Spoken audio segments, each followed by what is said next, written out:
আশ্বাস দিচ্ছে যে শ্রমিকদের স্বার্থ সব সময় অক্ষুণ্ণ থাকবে।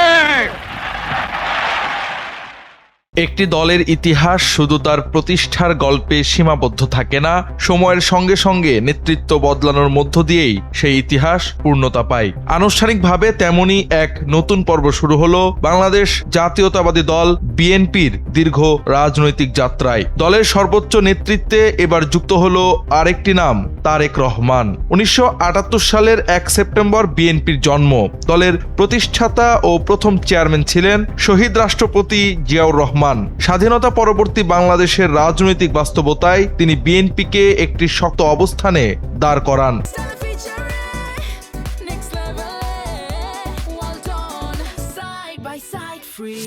1981 সালের 30 মে তার মৃত্যুর মধ্য দিয়ে শেষ হয় দলের প্রথম অধ্যায়। এরপর বিএনপির দ্বিতীয় চেয়ারম্যান হন তৎকালীন রাষ্ট্রপতি বিচারপতি আব্দুস সাত্তার। কিন্তু 1982 সালের সামরিক অভ্যুত্থান ও তার শারীরিক অসুস্থতার কারণে দলের নেতৃত্বে অনিশ্চয়তা তৈরি হয়। এই সময় সামনে আসেন খালেদা জিয়া। 1984 সালে তিনি বিএনপির চেয়ারপারসন নির্বাচিত হন। এরপর দীর্ঘ প্রায় 4 দশক দলটির নেতৃত্বে ছিলেন তিনি। স্বৈরাচার বিরোধী আন্দোলন, সরকার পরিচালনা ও বিরোধী দলে টানা সংগ্রাম ও কারাবরণ সব মিলিয়ে বিএনপির ইতিহাসে সবচেয়ে দীর্ঘ সময়ের নেতৃত্ব দেন খালেদা জিয়া। 2025 সালের 30 ডিসেম্বর তার মৃত্যুতে সেই অধ্যায়ের অবসান ঘটে। এর 10 দিনের মাথায় 2026 সালের 10 জানুয়ারি দলের গঠনতন্ত্র অনুযায়ী জাতীয় স্থায়ী কমিটির বৈঠকে সর্বসম্মতিক্রমে তারেক রহমানকে বিএনপির চতুর্থ চেয়ারম্যান হিসেবে ঘোষণা করা হয়। তারেক রহমানের রাজনীতিতে